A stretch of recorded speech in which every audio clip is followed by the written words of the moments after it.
En la crítica de la razón pura, Kant investigó si era posible y cómo el conocimiento matemático, físico y metafísico, en tanto conocimiento con pretensión de universalidad y necesidad. Según él, no debemos considerar el conocimiento desde sus objetos, sino, inversamente, los respectivos objetos desde las condiciones que hacen posible nuestro conocimiento de ellos. Kant llamó a esa inversión giro copernicano, por analogía con el audaz gesto de Nicolás Copérnico que, en vez de considerar que el Sol giraba en torno a la Tierra, pensó a ésta girando alrededor del Sol. Realizar este giro copernicano me permite darme cuenta de que los objetos no son realidades independientes de mí. De hecho, la percepción de un objeto no es una recepción pasiva, sino una actividad. El objeto es constituido por el sujeto como cierta unidad sintética de muchas percepciones. Esta actividad sintética ejercida por el sujeto es lo que hace posible el objeto. El objeto es constituido, pues, por el sujeto a partir de los datos de la intuición sensible. Pero solo en cuanto a objeto, no en cuanto a la cosa que sea en sí. Por eso, Kant introduce la distinción entre fenómeno y noumeno. Fenómeno es la cosa en cuanto a objeto para un sujeto. Noumeno es la cosa considerada en sí misma, sin relación con ningún sujeto. Solo lo que es fenómeno puede ser objeto de conocimiento científico. Ahora bien, los presuntos objetos de la metafísica, el alma, el mundo y Dios, no son fenómenos de nuestra experiencia, puesto que no se apoyan en intuición sensible alguna. La metafísica, pues, carece de cientificidad, supone un uso inadecuado de la razón e implica razonamientos sofísticos.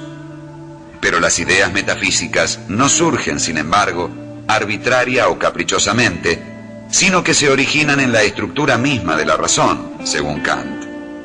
La razón tiende siempre a subordinar cada condición a una condición más general y tiende, así, a establecer sintéticamente una condición incondicionada por horror al progreso al infinito.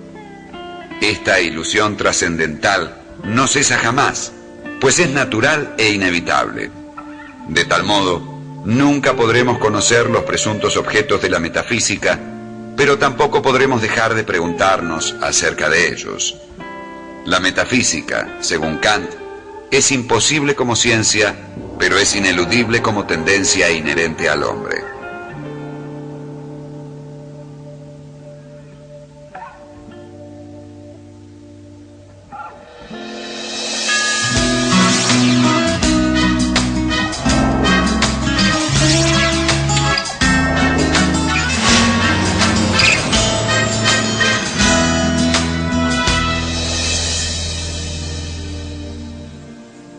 Además de su teoría del conocimiento, Kant centró sus estudios también en una doctrina de la moral, en estudiar la moral humana y en buscar cuál es el núcleo esencial de la moral humana.